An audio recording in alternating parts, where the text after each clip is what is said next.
Hi, I'm Jill from jillshomeremedies.com, and today I'm going to show you how to make an immune boosting tincture using vegetable glycerin. I did a previous video doing a vinegar tincture, and today I'm doing a glycerin tincture, and it's a little bit different because it's a different substance, so the method of it is a little bit different.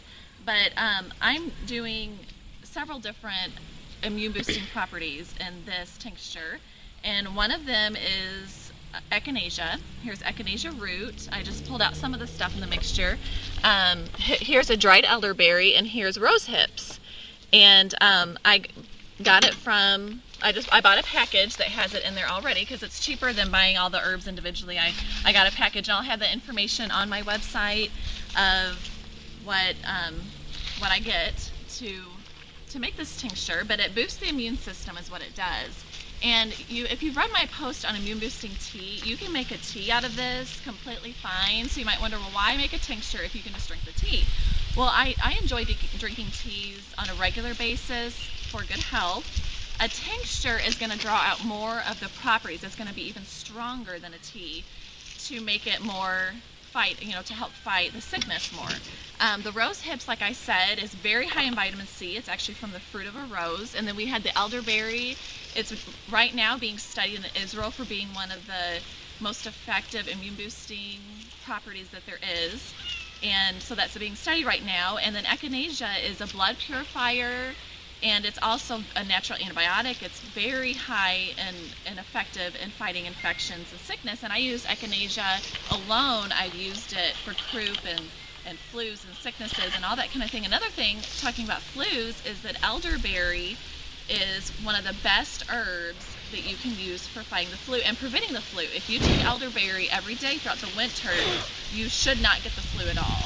And so that's something, but this tincture particularly I would not take every day like you can for elderberry, because with echinacea is something that you want to take just on when you're sick. It's not something you want to take every single day. But elderberry you can take every single day and it's completely fine. So what I'm going to do is, I have this jar here, and I'm going to put my herbs in it, and this is dried herbs, so I'm going to fill my jar just about halfway. It doesn't have to be exactly halfway. That's going to make a stronger tincture. To do it halfway, you can do it just a third of the way. And I'm using a small jar this time because I'm almost out of my stuff. It's good to do a quart jar at a time. Some people make a gallon at a time, just depending. And here I have some hot water. I boiled this water and put it in here, and so this is hot water. And since it's dried herb, I am going to put water in this just to kind of soak it for a minute with this boiling water. And you just want to put it in there just to cover it, just to cover the herbs, just to get it wet, good and wet. Since it's dried, you wouldn't do this with fresh herb, but this is just going to help release the properties. One thing about dried herbs is that you need extra help for releasing the properties because they've been dried and they're not fresh. And so here, then you just put the glycerin in here to about 1/2 inch from the top. Something like that. I'm just going to put it up like that, and you put a lid on it, and you want to shake it around and make sure that it's filled up good enough. Just kind of shake it around, and it has that hot water and it has the glycerin, and I'm going to make sure that it's filled up enough. I might top it off a little bit more here.